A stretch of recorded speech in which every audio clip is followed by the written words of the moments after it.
Morning সকলকে। আশা করি সকলেই সুস্থ আছেন। এই যে রাস্তাটা দেখছেন, এটা আমার বাড়ির সামনের রাস্তা। আর আমি সকাল সকাল রাস্তায় বেরিয়ে পড়েছি আমাদের মন্দিরের ঠাকুরটা কতটা সাজানো হলো দেখতে। দিনটা ছিল মহালয়ার দিন।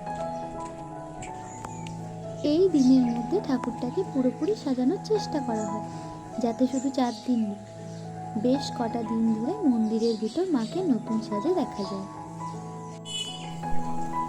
এখনো কিছুটা বাকি আছে, চুল লাগানো, সাজানো, অস্ত্র দেওয়া, আর ভিতরে মায়ের বাকি 4 ছেলে মেয়ে, তাদেরও কিছু না কিছু বাকি আছে।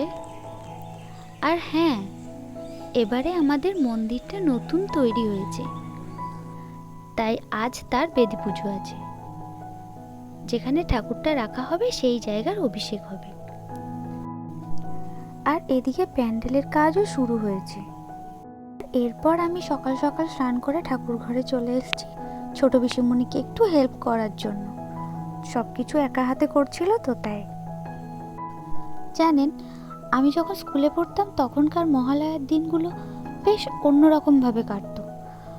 ভোরবেলা থেকে উঠে টিভিতে মহালয়া দেখা, তখনকার ব্যাপারটাই একটু অন্যরকম। এখনকার মহালয়া ঠিক ভালো লাগে না, আর সকাল সকাল ওঠাও হয় না। আগে যখন রাত্রে মা দুর্গাকে শাড়ি পরাতো, সাজানো হতো, তখন বারবার মন্দিরে এসে বারবার দেখতে আসতাম ঠাকুরটা কত দূর সাজানো হলো। তখনকার একটা আলাদা মজা ছিল। আবার বলতে পারেন কিছুটা পড়াশোনার ফাঁকিবাজিও। আর তখন পুজোর নতুন জামা কাপড় কেনা বা পাওয়ার মজাটাই আলাদা ছিল, কারণ তখন তো বছরে 2 থেকে 3 বারই জামা কাপড় কেনা হতো, তো সেটার একটা আলাদাই আনন্দ থাকতো। এখন যেন সেই আনন্দটা পাই না, কারণ সারা বছরই কিছু না কিছু তো কেনাকাটা চলতেই থাকে। আর এদিকে আমাদের পুজোর সমস্ত আয়োজন কমপ্লিট। যতটুকু বাকি ছিল এই যে আমি করে দিচ্ছি। আমার পুজোর কাজ করতে বেশ ভালো লাগে, তবে গ্রামের আর শহরের পুজোর মধ্যে একটা বিস্তর ফারাক আছে। গ্রামের পুজোর মধ্যে পুজো ব্যাপারটা থাকে, দুবেলা আরতি, অঞ্জলি, যে ব্যাপারটা থাকে সেটা শহরের পুজোতে পাওয়া যায় না। শহরের পুজোর মধ্যে যেই বড় বড় প্যান্ডেল, লাইটিং, সারা রাত ধরে ঠাকুর দেখা, এটার মধ্যেও আলাদা মজা আছে, বাট পুজো গ্রামের পুজো। গ্রামের পুজোতে প্রত্যেকটা সময় সূচি মেনটেন করে পুজো হওয়া, বা প্রত্যেকটা টাইমে টাইমে মন্দিরে বসে পুজো দেখার, ওটা একটা আলাদাই অনুভূতি। আমি চেষ্টা করব যাতে এই বছর আমাদের বাড়ির পুজোটা সবার সঙ্গে শেয়ার করতে পারি। এদিকে তো পুজো শুরু হয়ে গেছে।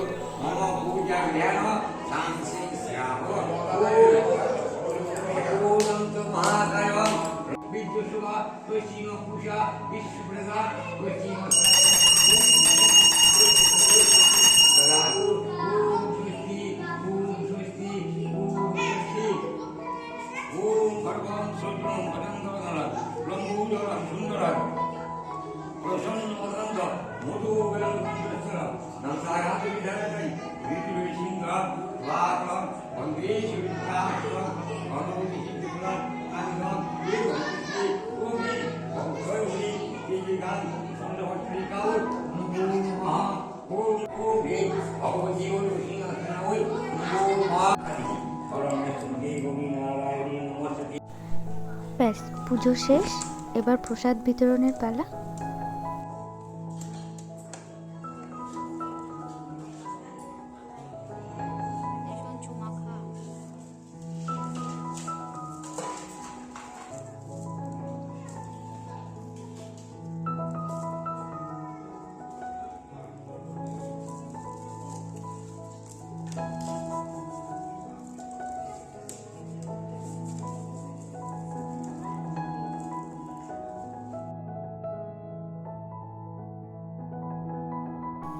পুজোও শেষ, প্রসাদ বিতরণও শেষ, আর এনারাও চলে এসেছেন ঠাকুরটা সাজাতে।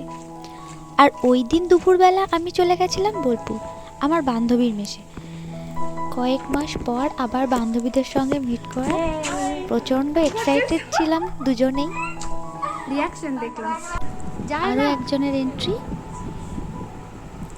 এই দিনটা আমরা সবাই খুব মজা করে কাটিয়েছিলাম। আর সন্ধ্যের সময় আমরা শান্তিনিকেতন বিশ্বভারতীর ভিতর আনন্দবাজারে এসে উপস্থিত হয়েছি। ওই যে আমাদের বান্ধবী হাত নাড়তে নাড়তে চলে গেল। না না, ওটা আমি মজা করে বললাম, কারণ ওর সব জায়গাতেই সবসময়ই চেনা লোকজনের সঙ্গে দেখা হয়, ওই জন্য আমাদের ছবি তোলার সময়ও ও বাদ ছিল। দেখছেন কত ভিড়, আমরা পুরোটা ঘুরতেও পারিনি। আর এমনিতেও এক বান্ধবীর চেনা লোকের সঙ্গে দেখা হওয়া, আর এক বান্ধবীর নিউজ করতে ব্যস্ত। এই যে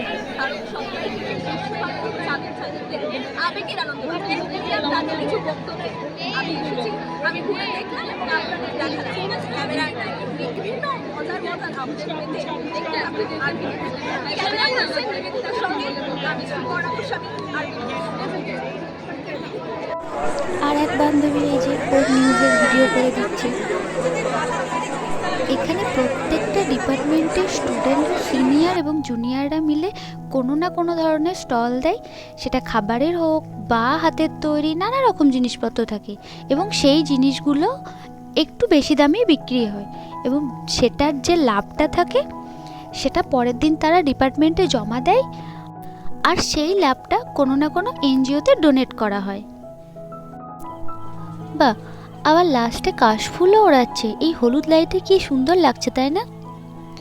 বাঙালি আর যাই হোক ট্র্যাডিশনটা ভোলে না। এই যে ঢাকের তালে নাচ, সে যেখানেই হোক না কেন, ইউনিভার্সিটি হোক বা বাড়ি। এই দিনটার পর মোটামুটি প্রতিটা ডিপার্টমেন্টে পুজোর ছুটিটা পড়ে যায়। আমি তো এই দিনটা সকালে বাড়ির পুজো এবং সন্ধ্যে বান্ধবীদের সঙ্গে এইভাবেই কাটালাম, বেশ মজাই কাটালাম। আর আপনারা জানাবেন কিন্তু কমেন্টে।